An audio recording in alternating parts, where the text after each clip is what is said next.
gan Saliou Diallo salaamaaleykum. waaleykum salaam Babacar. ñu fàttali ni mosoon nga nekk directeur des établissements publics de santé ca ministère de la santé am na l'hôpital yu bëri itam yoo jiite ci réew mi mos nga jiite hôpital bu Ziguinchor bu Kaolack ak bu Kees naka noonu hôpital général bu Grand Yoff mi nga xam ne jamono yi mi ngi tudd hôpital Idriss Pouye hôpital Fann itam jiite nga ko naka noonu Dantec bëgg nañu waxtaanee nag melokaanu l'hôpital yi ci Sénégal ndax sa xam-xam ci loole la màcc. waaye dañu bëgg a njëkkee lii nga xam ne mooy coronavirus geek ni mu mel ci Sénégal gan njàngat nga ciy def ak ni kilifa yi yoree li nga xam ne moom la ñu bëgg mu dellu ginnaaw ak pexe yi ci lal boobaak léegi. asalaamaaleykum Babacar maa ngi lay nuyu di nuyu Georges Déthié di nuyu auditeurs yi ñuy déglu di rafetlu bu baax seeni invitation comme ni nga ko waxee sama njàng ak sama expérience mi ngi aajo ci hôpitaux yi ni ñuy doxee ak ni leen di gérer mbas bi nag am na xëy na ay baat yu nga xam ne ñoo gën a autoriser sama bos pour wax ci yaakaar naa ne ñoom ñu ngi ciy wax man li ma ci am rek mooy seetlu boo xam ne moom la Sénégal yi yëpp di seetlu nga xam ne nguur gi mi ngi ciy def li mu mun fajkat yi gàcc ngaalaama ñu ngi ciy liggéey bu rafet ndeysaan ba nga xam ne léegi nag population yi dëgg la bi mbas bi tàmbali tiitoon nañ ci lool nga xam ne nit ñi jégal nañu seen matukaay yëpp pour moytu feebar bi ñu demee nag boo génn ci confinement bi c'est vrai que am na relâchement bu metti ba nga xam ne tiitaloon na nit ñi loolu ci gannaaw gi ministère de l'intérieur ci ndogalu président de la république jëloon na ci ay mesures yaakaar naa ne foofu la ñu toll gis nañ ne nit ñaa ngi jël seen mesures de distanciation yi ñi ngi sol masque yi mais dafa mel ni daal que dañ koy sol ngir ragal policier bi wala ragal gendarme bi je pense que nag sensibilisation bi xëy na foofu la gën a wala jublu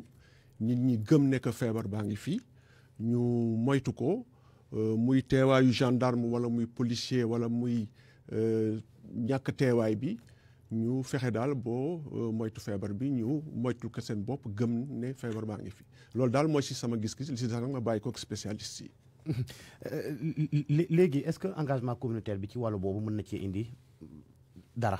bu baax a baax parce que comme ni ko docteur yi di faral di ko waxee ñoom seen liggéey ñu ngi koy def ñoom ñu ngi faj maladie bu ñu ñëwee ñu faj leen mais maladie bi li koy gën a jëlee ci àddina bi ci réew mi mooy communauté bi ci boppam gëm ko vraiment taxaw ci bu ñu nekkee seen i biir ñu fexe boo di yeddante sax bu fekkee yaa ngi koo xam ne solul boo duggee ci car rapide nga nekk ak koo xam ne solul maskam nga wax chauffeur bi mu wax ko mu sol maskam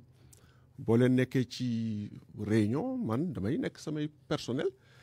di liggéey ci biir bureau bi bu ñu solul seen masque ba la ñu sol seen masque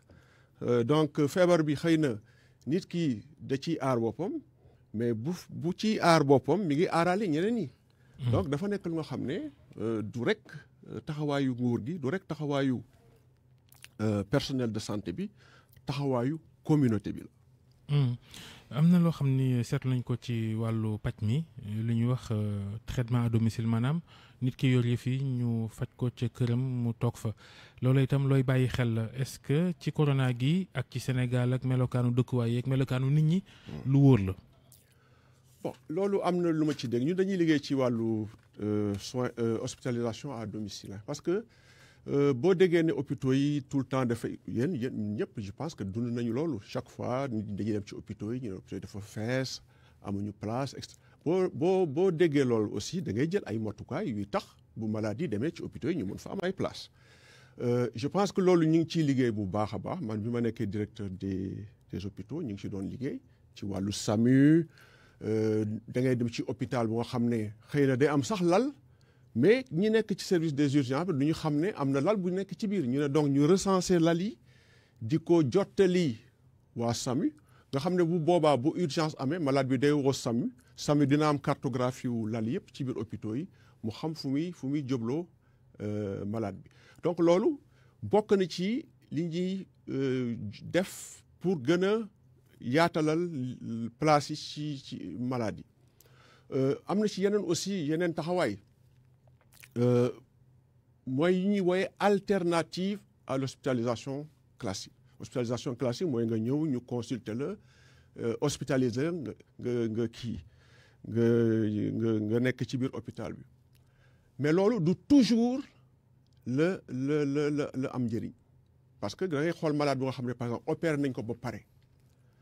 defal nañ ko analyse de laboratoire defal ko radiologie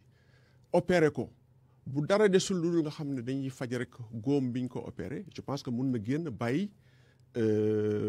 malade bàyyi lal bi keneen comme ça moom ñu suivre ko au domicile loolu mooy indi hospitalisation à domicile boo gisee tamit malade bu am pied diabétique pied diabétique xëy na c'est sérieux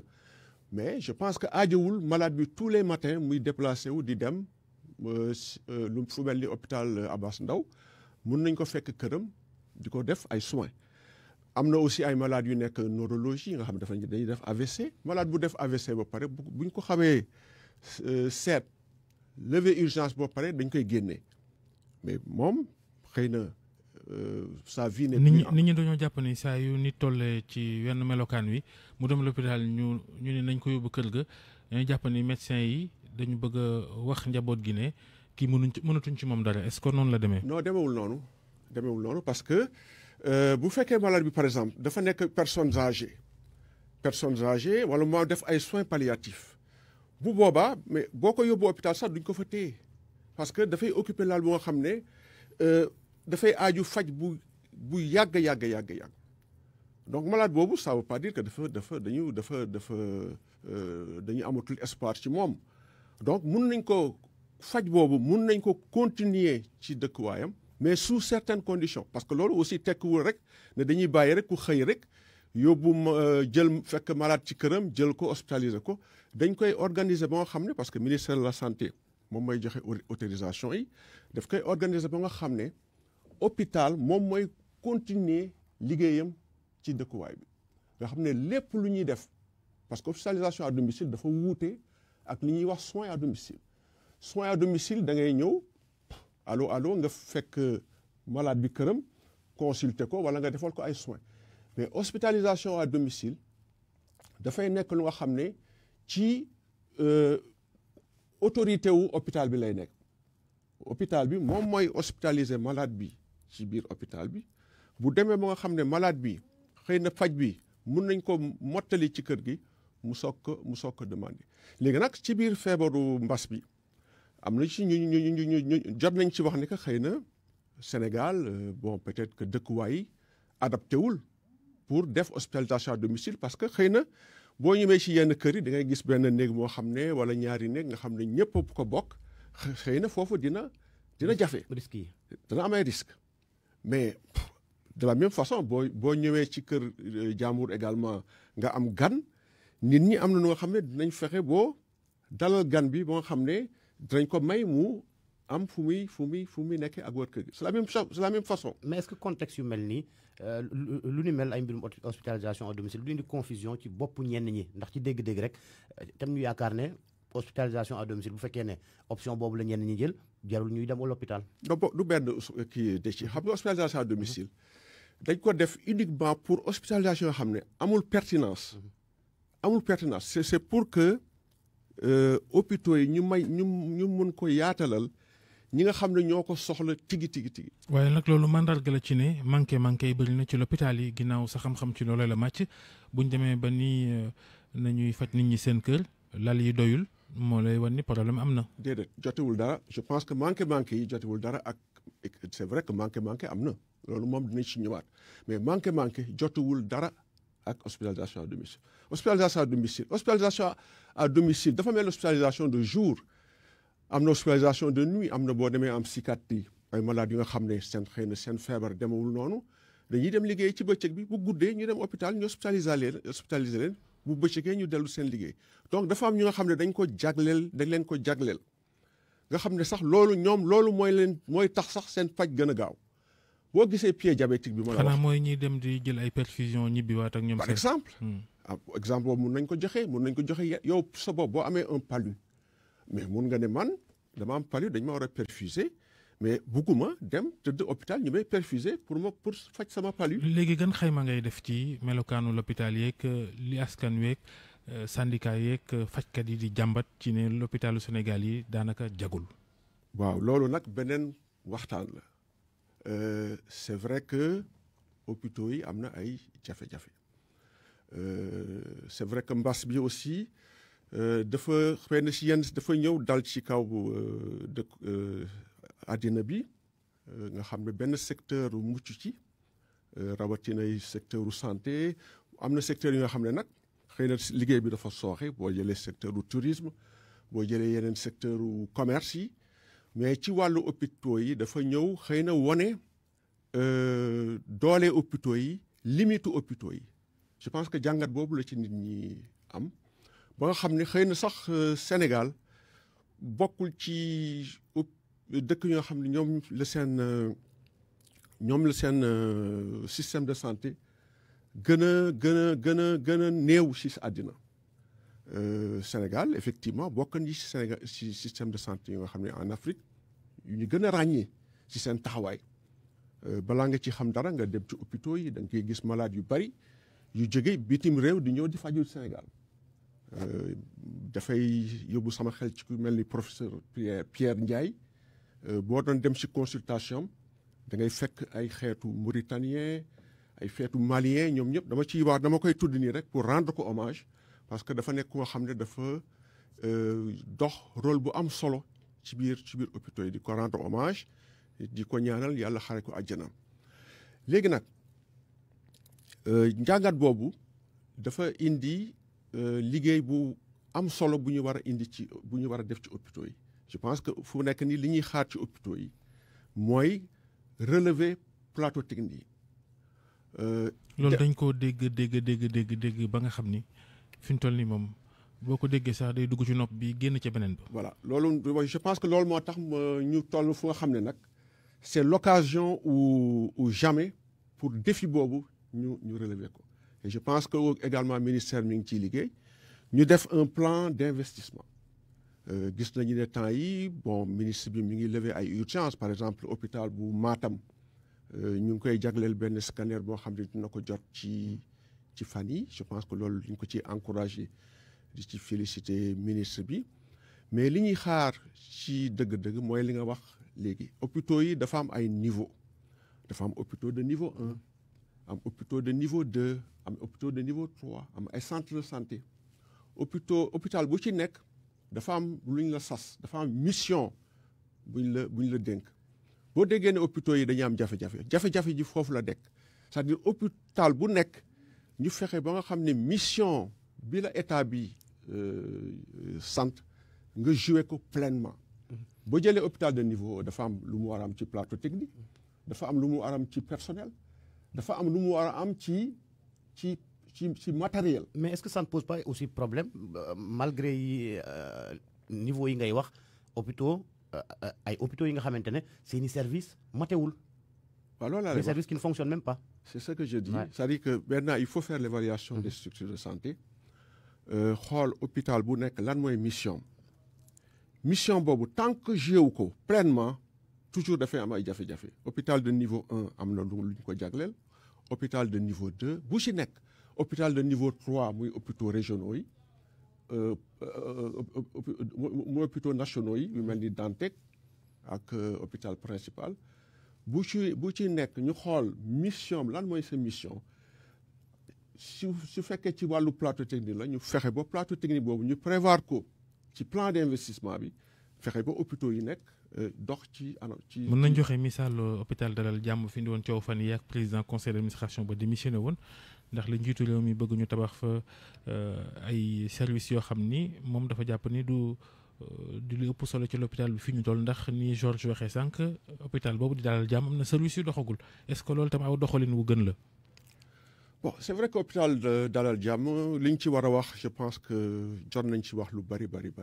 hôpital Dalal Jàmm defuñu ko woon pour di fa def ay greffe de moelle wala ay FIV fécondation in vitro c'est vrai que fécondation in vitro greffe de la moelle nécessité la am na njëriñ parce que am na ñu ko soxla am na ay couple yi nga xam ne loolu moom la ñu mooy seen pexe. tout à fait mais loolu du woon mission hôpital Dalal Jàmm c'est vrai que ki ko doon def loolu mission hôpital Dantec la woon hôpital Dantec dañu newoon amoon na temps dañu newoon dañ koy tëj ñu dem ba finalement Macky Sall jóge kii vraiment nangu pour que hôpital boobu ñu suqali ko ci la ñu jàppoon pour def hôpital de le Dantec hôpital de niveau 4 parce que hôpital de niveau 4 amagul Sénégal dañu jàpp ne maladies yu bari surtout ñi nga xam ne dañu am ay moyens les malades qui sont riches ñu ci bari dañuy dem faju ji bitim réew fu mel ni Maroc fu mel ni France Tunisie ñu ne mais pourtant ñooñu di liggéey ñooñu ñuy seeti ji bitim réew pour ñu faj ñooñu fii lañ leen formé hôpital Le Dantec moo doon école de médecine en Afrique soo jëlee cadre yu bari yu nekkoon en Afrique occidentale hôpital Dantec lañ leen formé ñu ne kon hôpital Le Dantec nañ ko suqaliwaat def ko un hôpital de niveau 4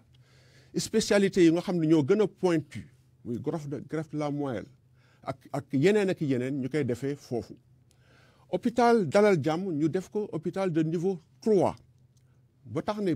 population yi doon jóge banlieue di dem ba hôpital de Dantec ñu fixé leen au niveau de la banlieue n'est-ce pas donc loolu moo taxoon ñu prévoir spécialité bu mel ni FIV ak greffe de la moelle c'est vrai que ki ko doon def Dantec dañ ko affecté hôpital Dalal Jàmm mais affecté ko hôpital Dalal Jàmm tekkiwul ne que hôpital Dalal Jàmm moo war a def loolu n'est-ce pas hôpital Dalal Jàmm dafa am mission bu ñu ko jagleel ba pare je pense que loolu bokk na d'ailleurs ci li tax. kon ànd nga ak professeur Papa Touré ci xalaatam boobu ba tax mu tekki ndombal tànkam ci conseil d'administration bi mu doon jiite foofa. bon man sama rôle peut-être du ànd ci ak li professeur Papa Touré def wala li mu def dama ko koy nangul parce que professeur Papa Touré bu ñu ko fàttee professeur Papa Touré moom moo xalaat hôpital Dalal Jàmm moom moo ko conceptualiser moom moo ko concevoir ni professeur Idrissa Pouye xalaatee hôpital Grand Yoff CTO ba ñu dem ba tuddee ko tey noonu la professeur Papa Touré xalaatee donc boo gisee ñu dem ko boo def ko président conseil d'administration je pense que loolu donc bu demee ba tey mu loolu metti ko ba mu démissionné je pense que loolu dañ ko koy nangul. ba pare respecté ko ci. jërëjëf yow yaay président conseil d'administration hôpital Pikine Bakan Thiaroye ba léegi. hôpital national psychiatrique bu Thiaroye. d'accord bu mbaaw ba. bu mbaaw la ma ngoog jërëjëf Saliou Diallo jiite nga l'hôpital yu bëri Sénégal Fann Dantec Ziguinchor Kaolack ak ñoom seen